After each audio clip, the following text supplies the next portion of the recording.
অন্ধের মতো কখনো কাউরে ভালোবাসিস না বন্ধু, কখনো করিস না কারোর জন্য এত চিন্তা, কখনো মানা করিস না ওই মানুষটার অশ্লীল কাপড় পরতে, কখনোই মানা করিস না এখানে যাও না ওখানে যাও না।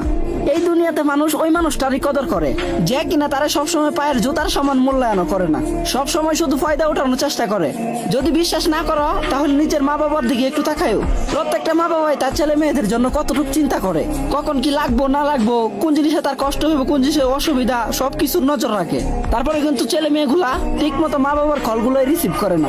ওইগুলা নিয়ে যদি মা বাবা কোনো শাসন করতে যায় তখন ঠিক মতো খাওয়া দাওয়া করে না, আবার কথায় কথায় বলে আমি বাড়ি থেকেই চলে যাবো। আবার ওই ছেলে মেয়েগুলো যখন কোনো অপরিচিত কাউরে ভালোবাসে কিংবা মন দেয় তখন তারে প্রমাণ দেওয়ার জন্য নিজের জানটা পর্যন্ত দিয়ে দিতে চাই। আর এমনটাই কেন হয় বলতে পারবা? কারণ এটা দুনিয়া, এখানে যখন কেউ সহজে কোনো জিনিস পাইয়া যায়, এটা যে কোনো জিনিসই হোক না কেন, ওই জিনিসটার কদর কখনোই করে না। আমি তোরে এটা বলতে চাইতাছি না যে তুই ওই মানুষটারে ভালোবাসিস না, ওই মানুষটারে তুই চাইরা দে। হ্যাঁ, তুই তারে ভালোবাস, সমস্যা নাই, দরকার হয় দুনিয়ার সব সুখ আইনা তারে দে, কিন্তু বন্ধু কখনোই নিজের দুর্বলতার কথা তার কাছে শেয়ার করবি না। তুই তোর পছন্দের মানুষটার ওই জিনিসটা কখনোই বুঝতে দিবি না যে ওই মানুষটারে ছাড়া তুই বাঁচতে পারবি না। আর যদি কখনো ওই মানুষটা বুঝা যায় যে তুই তারে ছাড়া বাঁচতেই পারবি না, তাহলে কসম ওই মানুষটা তোরে কখনোই বাঁচতে দিব না।